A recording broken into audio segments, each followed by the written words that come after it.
আমার নবীরে কত বেঈমানেরা গালি দিল, আমার নবীরে কত বাজে কথা বলল, আমার নবীর ঘর চারপাশ থেকে আটকাইলো নবীরে জবাই করবে। আমার নবী কোনোদিন একটা মিথ্যা কথা বলেন নাই। আমার নবী এত গালি শুনলেন, একটা গালির জবাবও নবী দেন নাই। আমার নবী কোনোদিন চোখ গরম করে কারো দিকে তাকান নাই। ওই আদর্শ লালন করার পর কেউ কাউকে কিছু বলি না, বরং রাতের বেলা যায় নামাজ বিছাইয়া, যেই সময় আমার মাওলা পাক হাজির, ওই সময় আল্লাহর খাস গোলামেরা যায় নামাজে কাঁদে, ও আল্লাহ তোমার দ্বীনের কাজে যাইয়া একটা গালিও কাউকে দিলাম না, মানুষের পায়ে ধরে ধরে ধরে ধরে দাওয়াত দেই, ও নবীর কথা বলি রে আল্লাহ। কাউকে বলি না ব্যবসা ছেড়ে দাও, কাউকে বলি না বাবা তুমি চাকরি ছেড়ে দাও, কাউকে এই কথা বলি না তোমরা স্কুল ছেড়ে দাও, কলেজ ছেড়ে দাও, বরং সবাইকে তো নবীর সুন্নতের কথাই বলি, নবীর আদর্শে ব্যবসা করলে বরকত হবে তাই বলি, ক্ষতি তো করি না। ও আল্লাহ, তারপরও তোমার বান্দারা কত গালি দেয়, কত বাজে কথা বলে, ও আল্লাহ তুমি দয়া করে হেদায়াত দেও। এইভাবে আল্লাহর কাছে বলতেছে। গাহে মুমিন সে তু বদল জাতি হে তকদীর, निगाहे मुमिन से तू बदल जाती है तकदीर, ये बंदा की कुव्वत नहीं कुदरत का इशारा, ये बंदा की कुव्वत नहीं कुदरत का इशारा। ऐ मर्द खिरद तर्क मासी की जरूरत, ऐ मर्द खिरद तर्क मासी की जरूरत, अब सोहबत सालेह की सवा कोई नहीं चारा, अब सोहबत सालेह की सवा कोई नहीं चारा।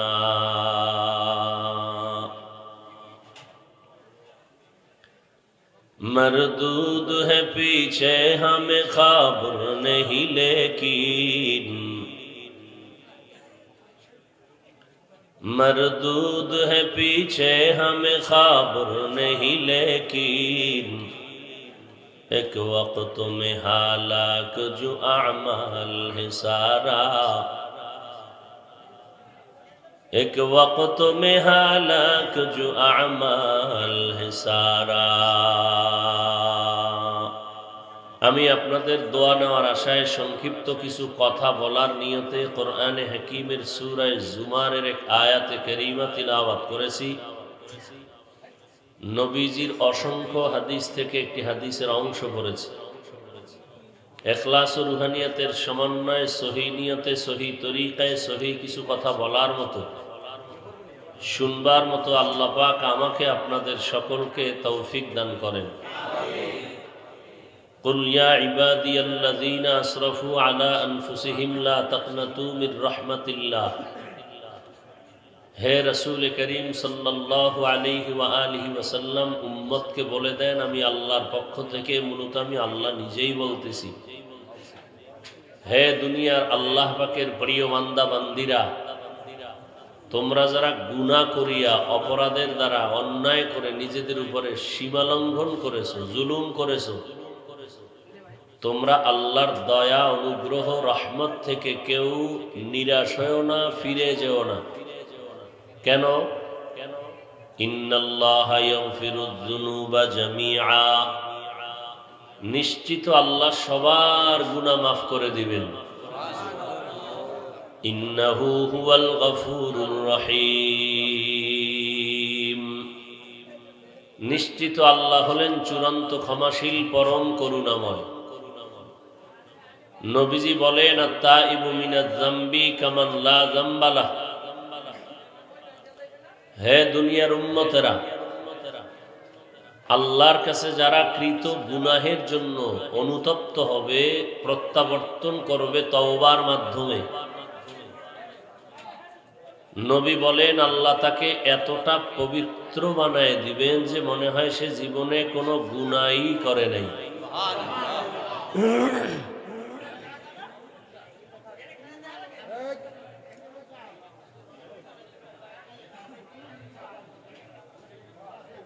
নবীজি বলেন, কোরআন আমার কাছে বড় দামি,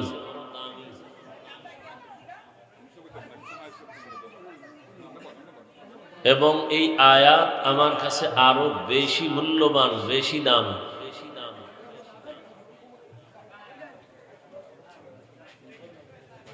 কেন? আল্লাহ যত বড় দয়াময়, আল্লাহ পাক যতটা দয়াশীল, এটা ব্যক্ত করেছেন আল্লাহ পাক এই তেলাওয়াতকৃত আয়াতের দ্বারা।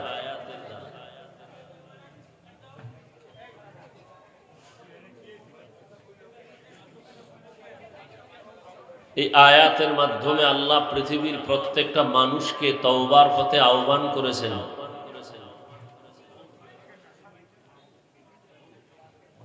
একজন মানুষও এই আহ্বানের বাহিরে নাই। হিন্দু, বৌদ্ধ, ইহুদি, খ্রিস্টান, পৃথিবীর প্রত্যেকটা মানুষ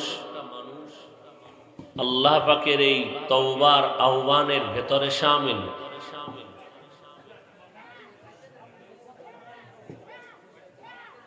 আল্লাহ পাক রব্বুল আলামিন এই আয়াতের দ্বারা প্রমাণ করেছেন পৃথিবীর প্রত্যেকটা মানুষকে আল্লাহ জান্নাত দিবেন।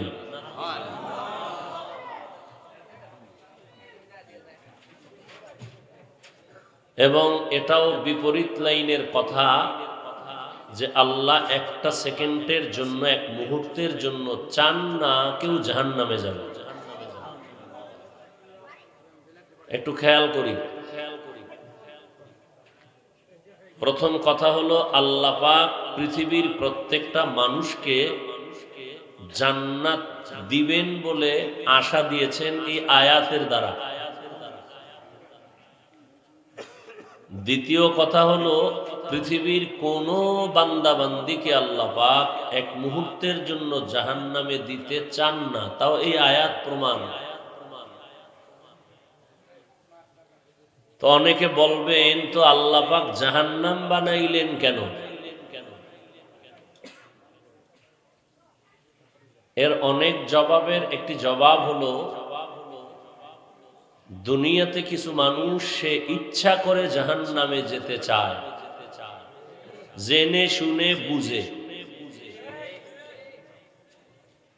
যেমন ফেরাউন, নমরুদ, সাদ্দাত, কারুন, হামান, আবু জাহাল, আবু লাহাব। ফেরাউনকে মুসা নবী জান্নাতের পথে দাওয়াত দিছেন কি দেন নাই? ফেরাউন সবকিছু জেনে বুঝে শুনে এরপরও কি মানছেন? তাহলে বোঝা গেল সেই যে জাহান্নামে গেল কি অজান্তে না জেনে শুনেই? নমরুদকে ইব্রাহিম নবী দাওয়াত দিছেন কি দেন নাই? মানছেন? তাহলে নমরুদ জেনে শুনেই জাহান্নামের পথে আগায় গেছে। আবু জাহাল, আবু লাহাবকে আপনার আমার নবী দাওয়াত দিছেন না দেন নাই? আবু লাহাব, আবু জাহাল মেনেছে, জেনে শুনেই তারা জাহান্নামের পথে চলে গেছে। তো যারা ইচ্ছা করে জাহান্নামে যাবে, আল্লাহ এদের বাধা দিবেন না। বাধা যা দেওয়ার তো দিছেন, নবীদেরকে পাঠাইয়া বাধা দিছেন, এই গুনাহ করিও না। এরপরে আল্লাহ নিজে প্রত্যেক দিনের, প্রত্যেক রাতের শেষ ভাগে তওবা কবুলের জন্য আল্লাহ প্রথম আসমানে আসেন।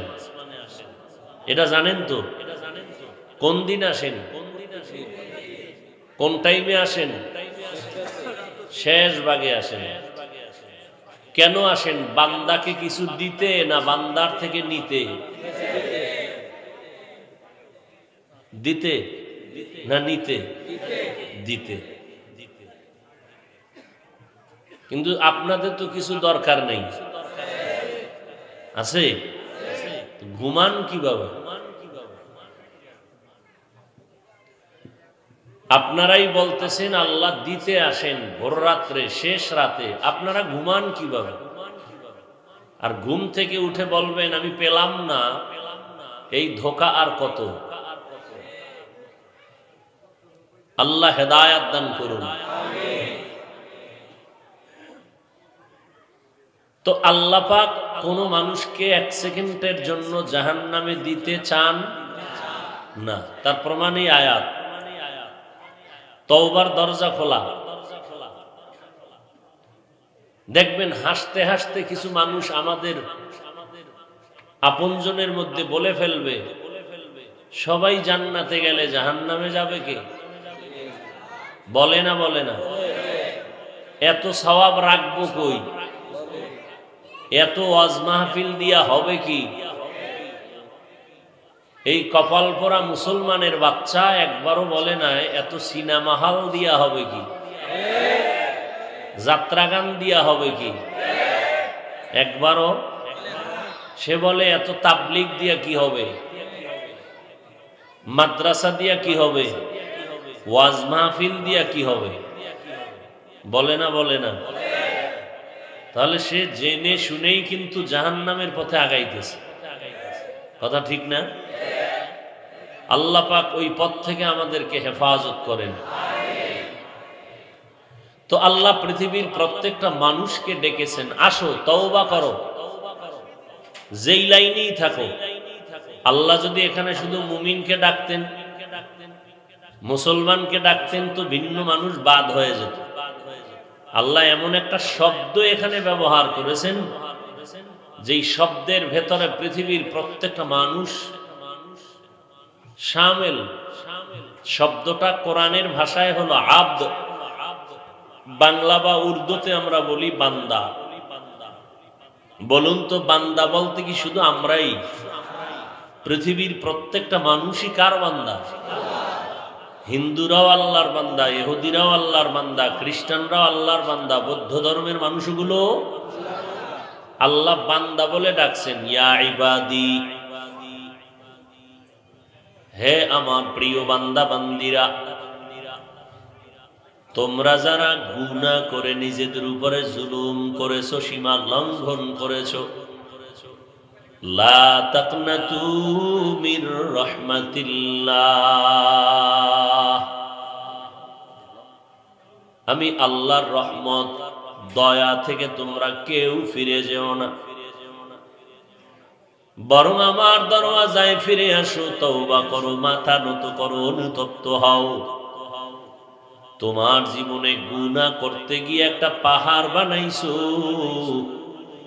গুনার পাহাড় বানাইতে তোমার 30, 40, 50 বছর কেটে গেল।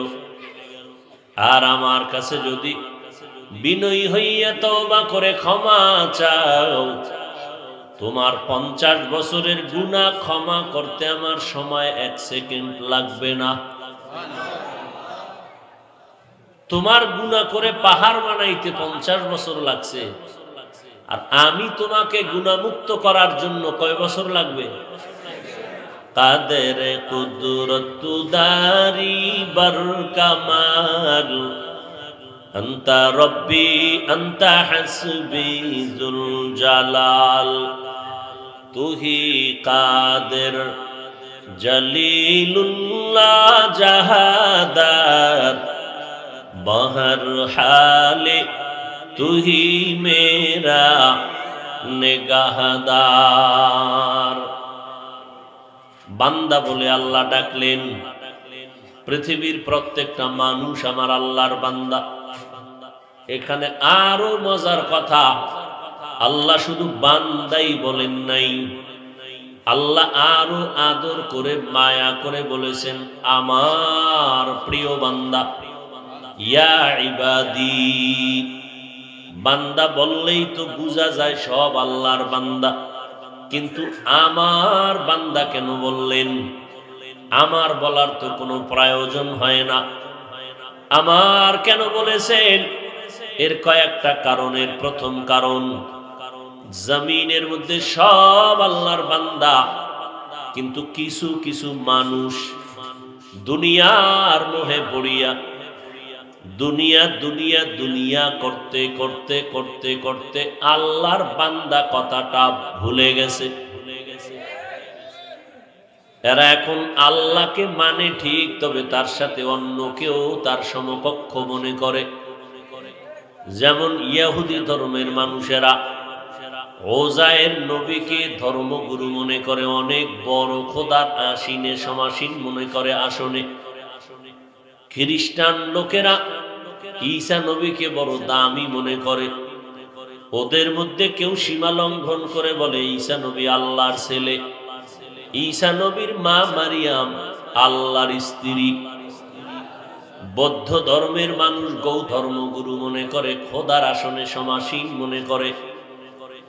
আল্লাহ কয়, এই গোলাম, তোমরা যারা দুনিয়ার মোহে পড়ে আমি তোমাদের মাবুদ, তোমরা যে আমার বান্দা ভুলে গেছো। আমি বললাম তোমরা ঈসা নবীর বান্দা না, উজায়েরের বান্দা না, গৌতমের বান্দা না, বরং তোমরা সব আমি আল্লাহর বান্দা। তোমরা যাদেরকে খোদা মনে মনে ভাবো তারও আমি বানাইছি, তোমাকেও আমি বানাইছি। ঈসা নবীকে আমি সৃষ্টি করলাম, তোমাদেরকেও আমি সৃষ্টি করেছি। অতএব ঈসা আমার গোলাম, তোমরা আমার গোলাম, তোমরা আমার বান্দা। ইহুদি ধর্মের মানুষ, ওজায়েরেরও আমি বানাইছি, তোমাদেরও সৃষ্টি আমি করেছি। ওজায়ের আমার বান্দা, তোমরাও আমার বান্দা। আমি আল্লাহ পাক রব্বুল আলামিন তোমাদের একমাত্র মালিক, আমি তোমাদের মাবুদ। এতদিন ভুলের মধ্যে ছিলা, আসো এবার ফিরে আসো, তওবা করো, সব গুনাহ মাফ করে দিয়া জান্নাতি বানায় দিব। বৌদ্ধ ধর্মের মানুষেরা তোমাদের গৌতম বুদ্ধ, যাকে তোমরা খোদা খোদা মনে মনে ভাবো, সেও তোমাদের খোদা না। তোমাদের খানার প্রয়োজন তোমাদের গৌতম দেয় নাই। এই জগতের মানুষ, সূর্যের আলোর প্রয়োজন কেউ দেয় নাই, আমি দিয়েছি।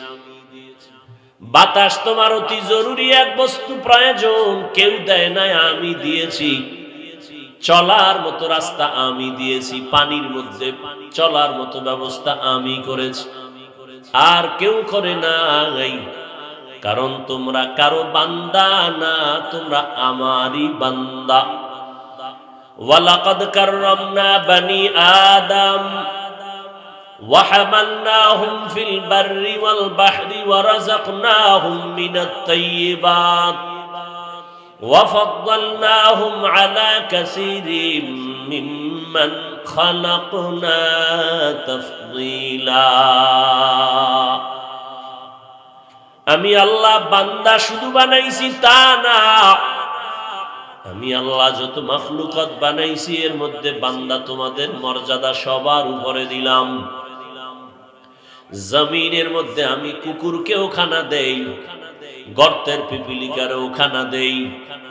আমি আল্লাহ নদীর মাছের খানার আয়োজন করি।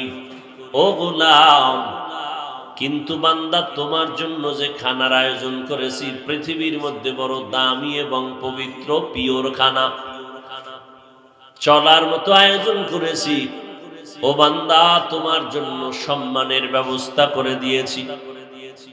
তোমার মতো দামি কোন প্রাণী আমি বানাই নাই। এজন্যই আমি বলছি তোমরা আমার, কারণ আমি তোমাদের এত আদর করে বানাইছি, এমন আদর করে কোন প্রাণী আমি বানাই নাই। আমি তোমাদের এতটা মায়া করি, যেই মায়া সন্তানকে মা বাবা করে না, মা বাবাকেও সন্তান করে না। বরং তাকায় দেখ, যে দুনিয়াতে যে যাকে মায়া করে পেছনে স্বার্থ আছে, স্বার্থ। মা বাবার স্বার্থে আঘাত লেগে গেছে, মা বাবা সন্তানকে জবাই করে ফেলেছে। আদালতে গিয়া মা বাবা সন্তানের বিরুদ্ধে মামলা দিয়েছে। আবার সন্তানের স্বার্থে আঘাত লেগেছে, মা বাবাকে হত্যা করেছে, মামলা দিয়েছে, আছে না নাই? তাহলে দুনিয়াতে সব স্বার্থপর, কেউ কারো স্বার্থ ছাড়া পেছনে ঘুরে না।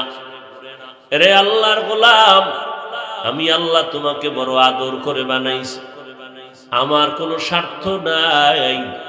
যদি আমি আল্লাহ স্বার্থপর হইতাম, তাহলে আমার দেওয়া পানি যারা ভোগ করো, আমার দেওয়া সূর্যের আলো ভোগ করো, আমার দেওয়া বাতাস ভোগ করিয়া আমার বিরোধিতা করো।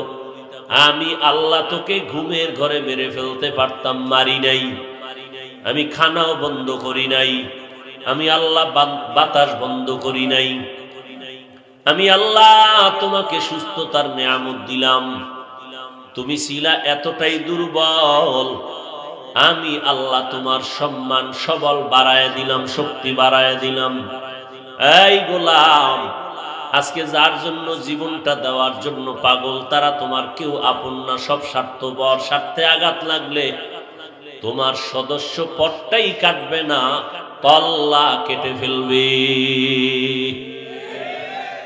ঠিক নেই? এই প্রমাণ কি আপনাদের জানা আছে না নাই? এরে নবীরা আশিক, আমি আল্লাহ তোমাদেরকে আমার বান্দা বললাম কেন? কারণ আমি আল্লাহ তোমাদের বেশি মোহাব্বত করি। এমন মায়া দুনিয়ায় তোমাদের কেউ করে নাই। আমি আল্লাহ পাক তোমাকে নাইয়ের থেকে বানাইছি, তোমার কোনো অস্তিত্বই ছিল না।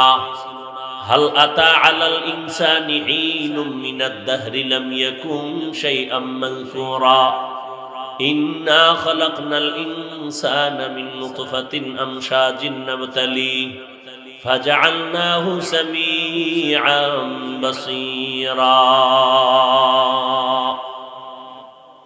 তোমার কোনো অস্তিত্বই ছিল না, আমি আল্লাহ তোমাকে অস্তিত্বের মধ্যে নিয়ে আসলাম এক ফোঁটা পানির মাধ্যমে। মায়ের গর্ভে আমি আল্লাহ তোমাকে বানাইছি, কত আদর করে তুমি জানো না। এই জ্ঞানীরা, মাথা খাটাই একটু চিন্তা করো, পণ্ডিতি তো কম করলা না, বাহাদুরি তো কম করলা না। একটু নিজেরে প্রশ্ন করো, জমিন থেকে 500 বছরের দূরত্বে হলো প্রথম আসমান, প্রথম আসমানের উপরে হলো আবার খালি জায়গা 500 বছরের দূরত্ব, এর উপরে দ্বিতীয় আসমান। এইভাবে 7টা আসমান আল্লাহ বানায় রাখছেন, এত বিশাল। আবার এক আসমান থেকে ভিন্ন আসমানের মাঝখানে ফাঁকা জায়গা 500 বছরের দূর। এইভাবে শুধু 7টা আসমান না, 7টা জমিনও আল্লাহ বানাইছেন। আল্লাহ কোরআনে বলেন ফি সিত্তাতি আইয়াম, এত বিশাল 7টা আসমান আমি টানায় রাখলাম, একটা খুঁটিও নিচের থেকে নাই, উপর থেকে কোনো রশির টানাও নাই, নড়াচড়াও করে না। আমি আল্লাহ যেইভাবে হুকুম দিয়া রাখছি ওইভাবেই তারা পালন করে। ও গোলাম, ভালো করে নজর করে দেখো, 7 আসমান 7 জমিন।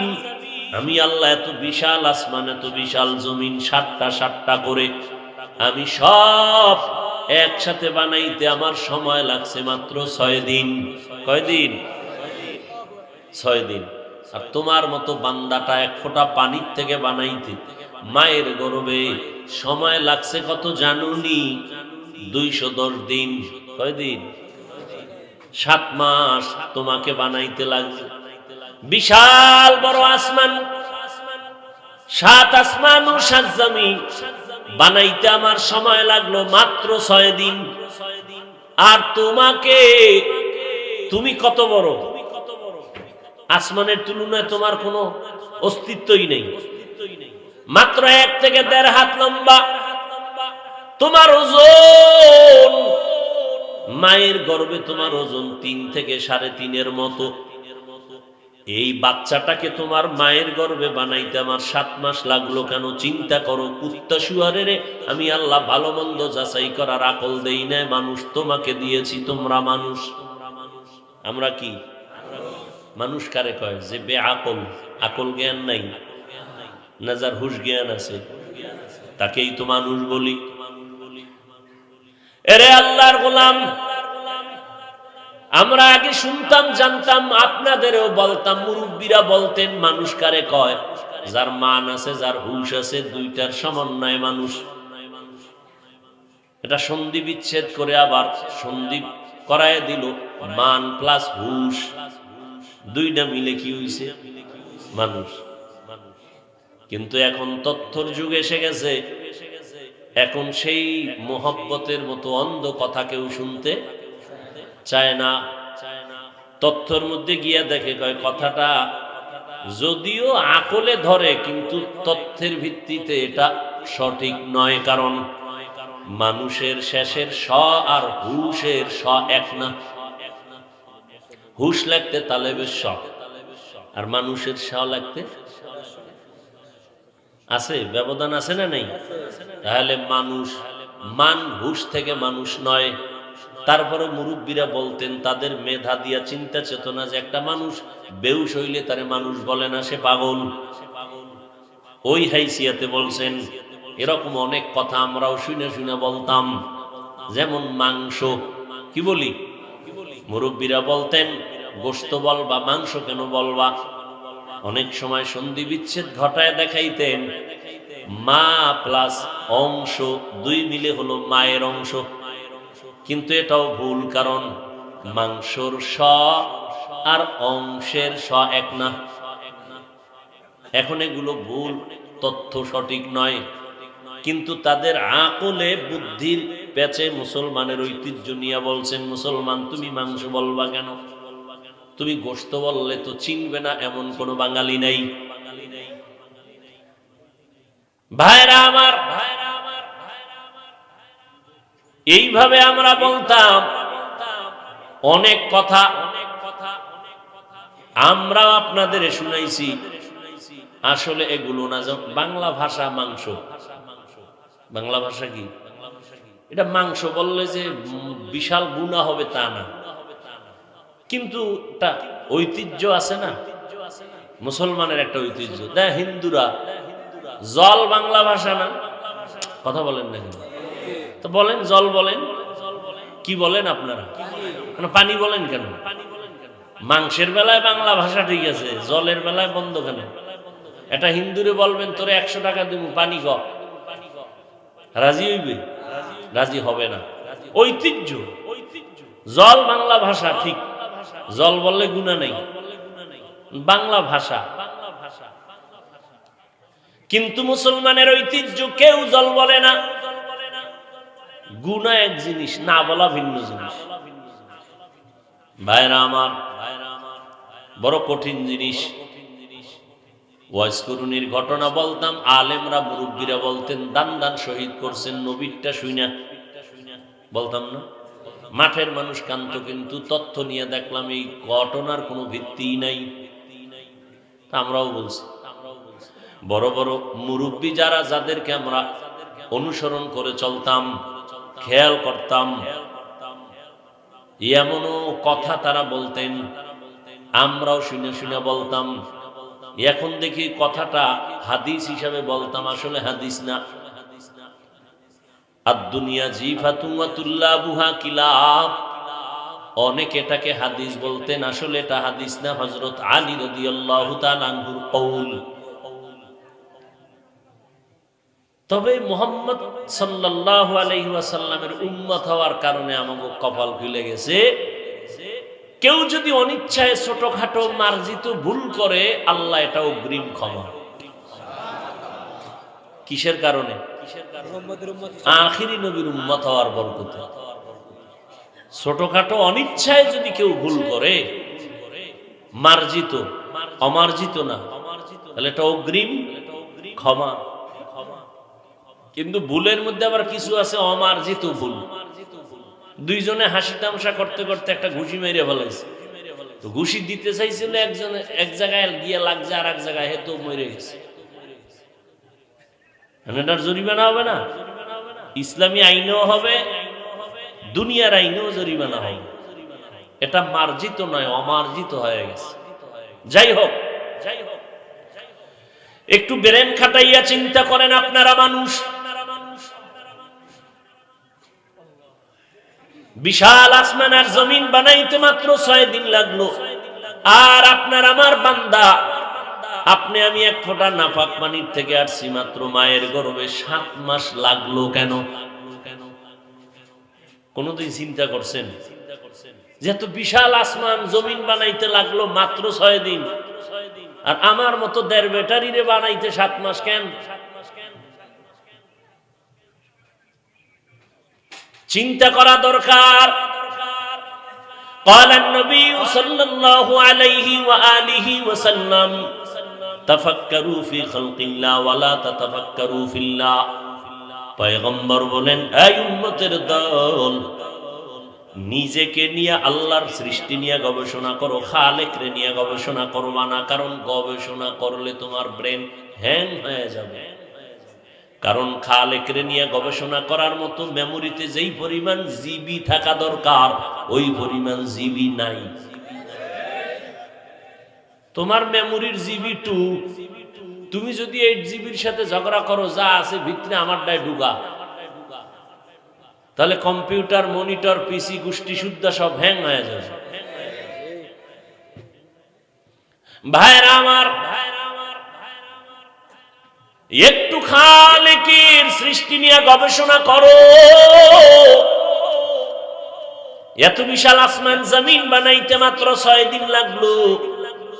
আপনার আমার মতো একটা ছোট্ট বান্দা বান্দি এক ফোঁটা পানির থেকে বানাইতে আল্লাহ কুদরতের ক্ষমতায় 7 মাস লাগবে কেন? আল্লাহ তো কুন বললে ফায়াকুন হয়ে যায়। এত সময় লাগাইলেন কেন? এর 1 নাম্বার জবাব হলো, আল্লাহ কয় ভালোবাসা মোহব্বতের জিনিসটা বানাইতে সময় লাগে। আল্লাহ কি পরিমাণ ভালোবাসেন, পৃথিবীতে দ্বিতীয় আর একটা মানুষও পাওয়া যাবে না এই পরিমাণ ভালোবাসা আমাকে কেউ দিছেন। হ্যাঁ, ভালোবাসা আছে, পেছনে স্বার্থ আছে। দেখেন না, আপনাদের কোনো ক্ষতি করি না, বরং গাধার মতো 12টা মাস দৌড়াই আপনাদের পেছনে সব আলেমরা, তাবলীগওয়ালারা, পীর সাহেবরা। বিনিময়ে 1 টাকা আপনারা বেতন দেন না। আপনাদের পেছনে কেন দৌড়াই? দিন নাই, রাত নাই, খানা নাই, ঘুম নাই, 12টা মাস ঘরের চিন্তা নাই, সন্তানের চিন্তা নাই, খানার চিন্তা নাই, ঘুমের চিন্তা নাই। ইমাম সাহেব মসজিদে নামাজ পড়ায়, ছুটি নিতে হইলে অনুমতি নেওয়া লাগে কমিটির থেকে, না হয় ছুটি নেই। অনুমতি না নিয়ে গেলে না জানি আবার বেতন কেটে দেয়। বেতনের ধাক্কা কত? কয় 10,000, পুরাটা নি কয় 6 মাস বাকি। কমিটির যে বেশি দায়িত্বশীল বড়, সে টাকাওয়ালা অনেক, কিন্তু সে মাসে বেতন দেয় 100 টাকা। ঠিক নেই? আর একজনে দেয় 10, আর একজনে 5 টাকা। এরকম উঠাইতে উঠাইতে উঠাইতে 6 মাস বাকি। অথচ একজন ইমাম কেন, এই মাদারীপুরের সব ইমামের বেতন একজনে দিতে পারে এরকম টাকাওয়ালা নাই। কপাল পুরলে করার কি? কপাল যদি পুড়িয়া যায়, সৃষ্টির শ্রেষ্ঠ নবী যার কোনো তুলনা নাই, কে সে? রাহমাতুল লিল আলামিন। কপালটা যদি পুড়িয়া যায়, আমার নবীর মতো নবী বয়ান করলেও কালেমা মুখে আসে না। এরকম কপাল পোড়া আছে নি 2-1 জন? জানলে 2-1টার নাম কর না। নবীর মতো ব্যক্তির, যে নবীর জীবনে একটা মিথ্যা কথা বলেন নাই। কেমন নবী পেয়েছ? যেই নবীর 63 বছর হায়াতে একটা ভুলেও মিথ্যা কথা বলেন নাই। আরো আশ্চর্য, যেই নবীর জিন্দেগিতে নবী একদিনও একটা গালি কাউকে দেন নাই। আরো আশ্চর্য, নবী কোনোদিন গালির জবাবও কাউকে দেন নাই। এর থেকে আরো আশ্চর্য, নবীর হায়াতে কোনোদিন কারো দিকে চোখ গরম করে তাকান নাই। সেই নবীর নির্ভেজাল বয়ানেও কালেমা পড়ে না, কি পরিমাণ কপাল পোড়া। কে? কে? আর আল্লাহ যদি কপাল খুইলা দেয়, তাহলে নবীকে জবাই করতে আসিয়াও কালেমা পড়ে বাড়ি যায়। কে? দেখছেননি কারবার? কপাল পুরছে তো পুরছে, মুহাম্মদ বয়ান দিতেছে, কাম হয়নি। আর খুলছে কপাল, তো নবীকে জবাই করতে সেও সে পাক্কা মুসলমান হয়ে গেলেন 27 বছরের ওমর। এটাই কিন্তু কঠিন একটা পয়েন্ট। এত বয়ান এত বয়ান এত বয়ান, আপনারা তো বয়ান কম জানেন না। মিথ্যা কথা বলা হারাম সবাই জানেন, গীবত করা হারাম সবাই জানেন, গালি দেওয়া হারাম সবাই জানেন, অন্যের হক নষ্ট করা হারাম তাও জানেন। এরে আল্লাহর গোলাম, মদ পান করা হারাম, কাউকে অন্যায় ভাবে গালি দেওয়া হারাম, কাউকে হত্যা করা হারাম, সব আপনারা জানেন। পর্দা করা ফরজ, নামাজ পড়া ফরজ, মা বাবার খেদমত করা ফরজ, সব আপনারা জানেন। এরপরও তাবলীগওয়ালাদের কি দরকার আপনাদের পেছনে দিন রাত্র দৌড়াবে? পীর সাহেবরা কেন দৌড়াবে? আলেম ওলামারা কেন দৌড়াবে? 12টা মাস। অথচ আমাদের তো আজকে দরকার ছিল চট্টগ্রামের হিলটেক্সের পাহাড়ে ঢুইকা বয়ান করার, কারণ ওখানে খ্রিস্টান মিশনারিরা আমগো মুসলমানদেরকে বেড়া চাকায় ফালাইয়া দিতেছে। আজকে বয়ান তো করা দরকার ছিল পঞ্চগড় ঠাকুরগা, যেখানে কাদিয়ানি বানাইতেছে টাকার লোভে ফালাইয়া মুসলমানকে, কিন্তু ওখানে যাওয়ার কোনো টাইম নাই। আপনাদের পেছনে সময় দিতে দিতে দিতে দিতে হুশই নাই, খানাও নাই, ঘুম নাই। এরপরও পরিণাম ফল বড় খারাপ। আপনাদের কোনো পরিবর্তন নাই, বরং আপনারা বিনিময় কিছুই দেন না, দেন গালি, দেন করেন বিরোধিতা। আমরা তো সব শুনি, সব জানি, আমরা তো অন্ধ না, আমরা তো বধির না। আপনারা যত গালি দেন সব কানে আসতেছে, জবাব দেই না। আপনারা সুযোগ পাইলেই তাবলীগের বিরুদ্ধে লেখালেখি করেন, তাও আমরা জানি। আপনারা সুযোগ পাইলে কওমি মাদ্রাসা দেওবন্দীদের বিরুদ্ধে লেখেন, তাও জানি। সুযোগ পাইলে আপনারা চরমনের বিরুদ্ধে লেখেন, তাও আমরা জানি। এরপরে একটা গালিও আমরা দেই না, বরং দেখলে আগে সালাম দেই, হাসি মুখে আপনাকে বুকে আলিঙ্গন করি। কেন? আপনার শরীরটা আমার শরীরে লাগাইলে আপনার শরীরের মধ্যে অনেক মেশকের ঘেরান আছে, এই জন্য না। বরং তুলনামূলক আপনার কাছে দাঁড়াইলে বিড়ির গন্ধ, গাঞ্জার গন্ধ, এক সপ্তাহ গোসল ঠিক মতো করতে পারেন না, দুর্গন্ধ, পোশাকটা ঠিক মতো ধুইতে পারেন না, দুর্গন্ধ। এরপরেও কিন্তু কোনো আলেম গালি দেয় না। আপনার গালি শুই না হাসি মুখে সালাম দেয়, বুকে লাগাইয়া আলিঙ্গন করে। কারণটা কি? কোনো কারণ না। আপনারা টাকা দেন তাও না, একটাই মাত্র কারণ, এ জমিনের উলামায়ে কেরাম নবীর আশেক, নবীর বন্ধু, নবীর মোহাব্বতের ওয়ারাস। এরা নবীর আদর্শ অন্তরের মধ্যে লালন করে 24 ঘন্টা। আমার নবীরে কত বেঈমানেরা গালি দিল, আমার নবীরে কত বাজে কথা বলল, আমার নবীর ঘর চারপাশ থেকে আটকাইলো নবীরে জবাই করবে। আমার নবী কোনোদিন একটা মিথ্যা কথা বলেন নাই। আমার নবী এত গালি শুনলেন, একটা গালির জবাব নবী দেন নাই। আমার নবী কোনোদিন চোখ গরম করে কারো দিকে তাকান নাই। ওই আদর্শ লালন করার পর কেউ কাউকে কিছু বলি না, বরং রাতের বেলা যায় নামাজ বিছাইয়া, যেই সময় আমার মাওলা পাক হাজির, ওই সময় আল্লাহর খাস গোলামেরা যায় নামাজে কাঁদে, ও আল্লাহ তোমার দ্বীনের কাজে যাইয়া একটা গালিও কাউকে দিলাম না, মানুষের পায়ে ধরে ধরে ধরে ধরে দাওয়াত দেই, ও নবীর কথা বলি রে আল্লাহ। কাউকে বলি না ব্যবসা ছেড়ে দাও, কাউকে বলি না বাবা তুমি চাকরি ছেড়ে দাও, কাউকে এই কথা বলি না তোমরা স্কুল ছেড়ে দাও, কলেজ ছেড়ে দাও, বরং সবাইকে তো নবীর সুন্নতের কথাই বলি। নবীর আদর্শে ব্যবসা করলে বরকত হবে তাই বলি, ক্ষতি তো করি না। ও আল্লাহ, তারপরও তোমার বান্দারা কত গালি দেয়, কত বাজে কথা বলে, ও আল্লাহ তুমি দয়া করে হেদায়াত দাও। এইভাবে আল্লাহর কাছে বলতেছে, কান্নাকাটি করতেছে। আর যারা গালাগালি করতেছে, একদল হেদায়াত পাইতেছে, আর একদল দুনিয়াতে মরার আগে ধ্বংস হয়ে যাইতেছে। একদলে না বুঝা গালি দিছে, পরে কয় হুজুর ভুল হয়ে গেছে মাফ করেন, আল্লাহ হেদায়েত দিছে। আর একদল গাদ্দারি করতে করতে করতে করতে মরার আগে বিছানায় পঙ্গু হয়ে গেছে। আছে না নাই? আপনাদের জানা না থাকলে আমাদের জানা আছে, কারণ লক্ষ মানুষের সামনে কথা